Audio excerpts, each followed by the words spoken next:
in many cities across Canada, we have politicians who really say there's a war on cars. They don't want cars around the city. If they have public transit, that's fine, that's okay.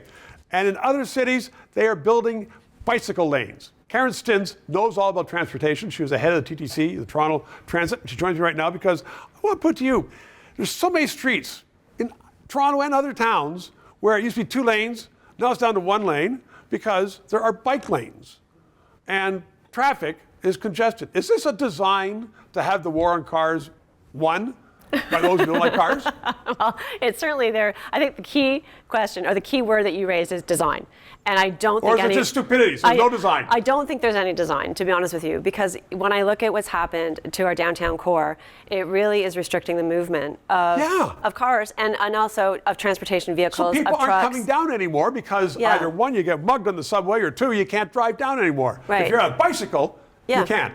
Yeah, but again, like the bicycle grid is not connected. It's January and February and March where there's snow. And so the people that are using the bike lanes are those that have the e-bikes that are making Uber deliveries, and they're in those bike lanes going 30, 35, 40 kilometers an hour. And if you even were on a bike, which I have been, you can't get in the lane because you're going to get run over. I've heard that from people with bikes too. They say it. You can't get in those lanes. The real bicyclists don't use it. I don't so use is this it. an example of policy gone wonky? It is completely. You know what it is? It's like if you're progressive, you believe in bike lanes, even if they don't work. And so it has to be reframed. It's not. I'm not a Luddite because I don't think bike lanes should be everywhere. That's not. That again shouldn't be controversial. There's places for bike lanes. There's a way to build a grid. You're allowed to say that in this show. Yes, and so I just think we need to take the politics out of it. You can be a progressive, enlightened individual and also say bike lanes should not be everywhere. Have you said that out, with other politicians in other cities? I guess you have, and you survived though. I have survived, although I wasn't a politician, which is why I guess I can say it, which is why I won't run for mayor, because sometimes people don't feel like they can actually just speak to the candid reality. But yeah, you are talking about reality, but a lot of people are going to watch this show and say, well, she's absolutely wrong, and she's not allowed to say that. Well, and that's, I think, part of our discourse and why our public dialogue is declining, really, is that people don't feel like they can say. And I'm not hurting someone's feelings by saying there shouldn't be bike lanes, right? And so we need to be able to recapture that level of public discourse so that we can start making good decisions.